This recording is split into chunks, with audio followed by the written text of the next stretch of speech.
pare, ha? Kunin mo. Ha? Sana makuha mo yung sinasabi ko, ha? Press, magandang araw po. Thank you all for coming. Nandito na ho si Mayor Miguel.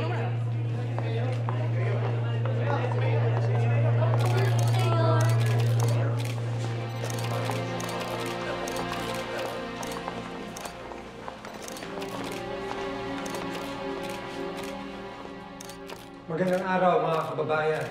Ikinalulungkot po namin ang nangyaring sunog sa Barangay Poblete. Pero agad-agad po kami tumulong at umakto sa lahat ng mga naapektuhan. At ngayon naman nalaman namin na na-food poison din sila. And based on our initial findings, nalaman po namin na contaminated po ang tubig doon sa evacuation center. Pero huwag kayong mag-alala. Dahil tutulungan namin lahat ng naapektuhan. Hinding-hindi namin sila pababayaan. And you can rest assured na nandito lang ako, si Mayor Miguelito Guerrero at ang buong Guerrero family para tumulong sa lahat ng mga Manileño. Thank you very much. Maraming salamat. Kevin. Mayor, ano pong solusyon ang gagawin ninyo? I'm so glad that you asked that.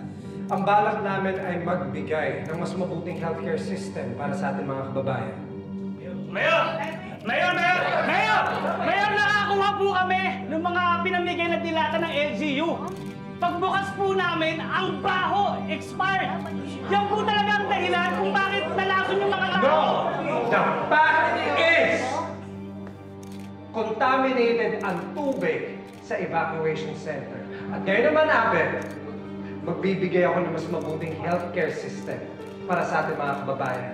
Pero Mayor, dapat may pananagutan din po kayo dun sa mga nalason ng dilatang expired na pinamigay nyo. What the hell are you trying to say? Ba't ba kasi ang pilit mo? Sandali po, Mayor. Kung yan ang daing ng lahat, edi pakinggan natin.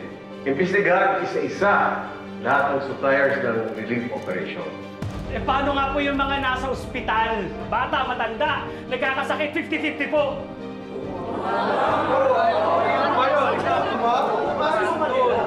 Wala po silang babayaran kahit 5. Yan po ang Tatak Guerrero. Alam niyo naman, concerned kami sa aming mga nasasakupan.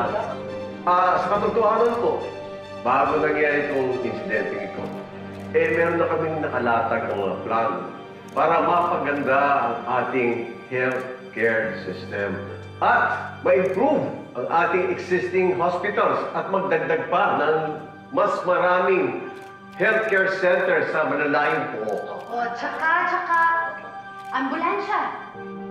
Magdo-donate kami ng ambulansya para kung may mangyayari man na ganito ulit na sakuna, ready, available, at to the rescue ang Serbisyo Guerrero. Okay ba yun?